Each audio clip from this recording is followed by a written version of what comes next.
ഇനി നമ്മൾ ഈ ഹോൾ ടേമിനെ എന്ത് ചെയ്യുക, ഒന്ന് സ്ക്വയർ ചെയ്യാം. സ്ക്വയർ ചെയ്യുമ്പോൾ ഇവിടെ ഇ ടി സ്ക്വയർ ആവും, ഇവിടെ E0 സ്ക്വയർ ആവും. അപ്പോൾ E T square equal to എന്താണ്, ആംപ്ലിറ്റ്യൂഡിൻ്റെ സ്ക്വയർ എടുത്തു കഴിഞ്ഞാൽ നമുക്ക് കിട്ടിയത് ഇൻറ്റൻസിറ്റിയാണ്. അപ്പോൾ E T square equal to I T. അതുപോലെ E0 സ്ക്വയർ ചെയ്ത് കഴിഞ്ഞാൽ I0. പിന്നെ അവിടെ ടി സ്ക്വയറിനെ സ്ക്വയർ ചെയ്താൽ T⁴, മോഡുലസ് ഓഫ് T⁴. പിന്നെ ഡിനോമിനേറ്ററിൽ 1 - R² e⁻I⁻ whole square. Clear ആണല്ലോ? ഓക്കെ. ഇനി ഇതിനകത്ത് നമുക്ക് ഡിനോമിനേറ്ററിൽ ഇവിടെ നമുക്ക് 1 - R² ഉണ്ട്. അപ്പോൾ R² എന്ന് പറഞ്ഞു കഴിഞ്ഞാൽ മാറ്റിയിട്ട് നമുക്ക് എഴുതാം. R² എന്ന് പറഞ്ഞാൽ എന്താണ്, R×R കോൺജുഗേറ്റ് ആണ്. അതിന് നമുക്ക് capital R, it denotes the reflectance. അതുപോലെ തന്നെ നമ്മുടെ ന്യൂമറേറ്ററിൽ ഒരു T ഉണ്ട്, T² ഉണ്ട്. T² നമുക്ക് T×T* വെച്ചിട്ട് മാറ്റി എഴുതാം, അത് T ട്രാൻസ്മിറ്റൻസ്. അപ്പോൾ അങ്ങനെ മാറ്റി എഴുതി കഴിയുമ്പോൾ equation become IT equal to I0 T² - REI⁻ whole square. ഇനി ഇവിടെ ചെറിയ ചേഞ്ച് ആക്കാം. നമ്മുടെ നേരത്തെ ഡെൽറ്റ ആയിരുന്നു, അത് ക്യാപിറ്റൽ ഡെൽറ്റ ആയിട്ട് മാറിയിട്ടുണ്ട്. അപ്പോൾ ആ ഡെൽറ്റ എന്ന് പറഞ്ഞാൽ 2 ഡെൽറ്റയും കൂടെ delta plus delta R add ചെയ്തതാണ് ഈ ഡെൽറ്റ എന്ന് പറയുന്നത്. ഓക്കെ. ദെൻ ഇനി നമുക്ക് ചെയ്യാനുള്ള നെക്സ്റ്റ് സ്റ്റെപ്പ് എന്ന് പറഞ്ഞാൽ ഡിനോമിനേറ്ററിലുള്ള ഫാക്ടറിനെ നമ്മളൊന്ന് എക്സ്പാൻഡ് ചെയ്യുക. എക്സ്പാൻഡ് ചെയ്യുമ്പോൾ ദിസ് ഈസ് 1 - REI⁻ അപ്പോൾ അതിനെ നമുക്ക് എന്ത് ചെയ്യാം, ഒന്ന് എന്തായിട്ട് മാറും, പ്ലസും ഒന്ന് മൈനസും ആണ്. അത് മാത്രം ശ്രദ്ധിച്ചാൽ മതി. ബ്രാക്കറ്റ് ഓപ്പൺ ചെയ്യുക. ബ്രാക്കറ്റ് ഓപ്പൺ ചെയ്യുമ്പോൾ നമുക്ക് ഈ രീതിയിൽ കിട്ടും. ഓക്കെ. അപ്പോൾ ഇവിടെ e⁻I⁻ പ്ലസ് e⁻−I⁻ എന്ന് പറയുന്നത് എന്താണ്, കോസ് തീറ്റൻ്റെ ഫോമിലുള്ളതാണ്. അപ്പോൾ നമുക്ക് അതിനെ മാറ്റിയിട്ട് എന്ത് ചെയ്യാം, 2 കോസ് തീറ്റ കൊടുക്കാം. ഓക്കെ. അങ്ങനെ 2 കോസ് തീറ്റ കൊടുത്തിട്ട് ഇതിന് ഒന്നും കൂടെ ബ്രാക്കറ്റ് ഓപ്പൺ ചെയ്ത് റീഅറേഞ്ച് ചെയ്ത് കഴിഞ്ഞാൽ നമുക്ക് ഈ ഫോമിൽ കിട്ടും. നിങ്ങളൊന്ന് ചെയ്തു നോക്കാം കേട്ടോ. അതിനൊന്നും കൂടെ റീഅറേഞ്ച് ചെയ്ത് കഴിഞ്ഞാൽ, അതായത് കോസിനെ സൈനിൻ്റെ ടേമിലോട്ട് മാറ്റി കഴിഞ്ഞാൽ നമുക്ക് ഇങ്ങനെ ഇക്വേഷൻ കിട്ടും. 1 - R² പ്ലസ് 4R sin² δ/2 എന്നിട്ട് നമുക്കൊരു ഇക്വേഷൻ കിട്ടും. എന്നിട്ട് നിങ്ങൾ അതൊന്ന് ചെയ്ത് നോക്കി തന്നെ വേണേ.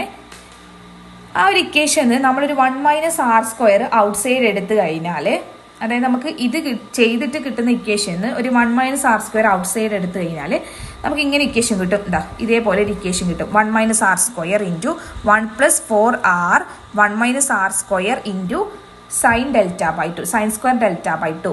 അവിടെ ഉണ്ട് sin² δ/2. സ്റ്റെപ്പ് ഞാൻ ഒന്നും കൂടെ പറയാം.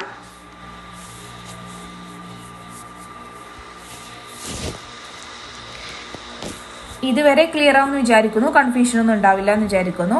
ദെൻ നമ്മൾ ആ ഡിനോമിനേറ്റർ എടുത്തിട്ട് എന്ത് ചെയ്യുക, അതിനൊന്ന് എക്സ്പാൻഡ് ചെയ്യാം. എക്സ്പാൻഡ് ചെയ്യുമ്പോൾ നമുക്ക് ഒന്ന് 1 - RE⁻I⁻ ആവും, ഒന്ന് 1 - RE⁻−I⁻.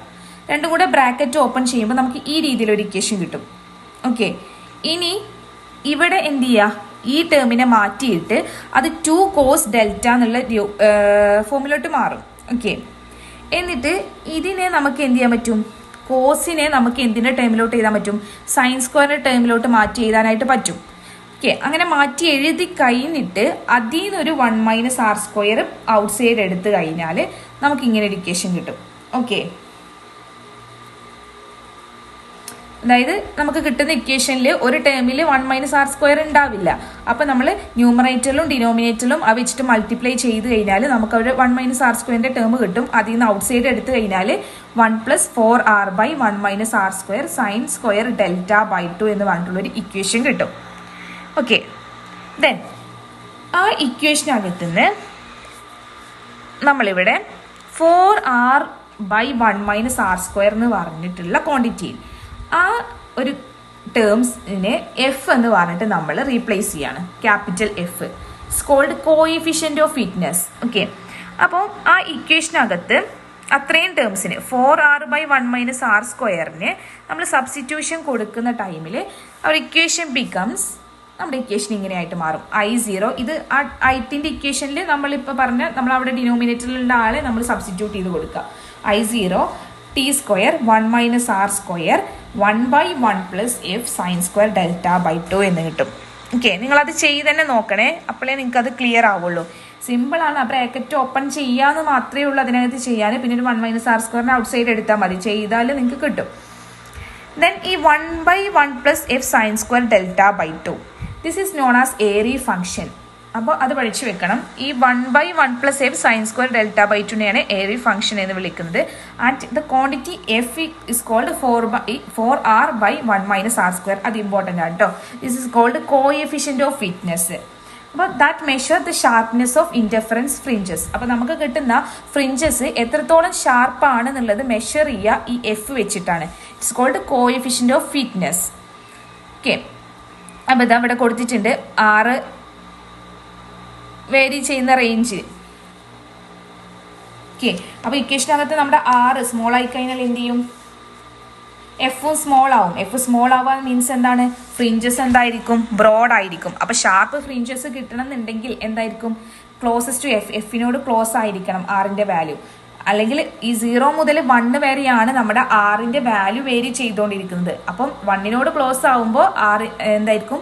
ഈ എഫ് 6 ഇൻക്രീസ് ചെയ്യാൻ മീൻസ് എന്താണ്? എഫും കൂടുക മീൻസ് എന്താണ്? ഷാർപ്നെസ് കൂടുക. 6 ഡിക്രീസ് ചെയ്യാൻ മീൻസ് എന്താണ്? ആ നമ്മുടെ കിട്ടുന്ന ഫ്രിഞ്ചസ് എന്തായിരിക്കും? ബ്രോഡ് ആയിട്ടായിരിക്കും ഉണ്ടാവുക. ഓക്കെ, ഈ ഫിഗർ നോക്കിക്കഴിഞ്ഞാൽ മനസ്സിലാവും. 0.9 ഒക്കെ ആകുമ്പോഴേക്കും എന്താണ്? കുറച്ചും കൂടെ ഷാർപ്പായിട്ടുള്ള ഫ്രിഞ്ചസ് ആണ് കിട്ടുന്നത്. 0.2 കുറച്ചും കൂടെ ബ്രോഡാണ്.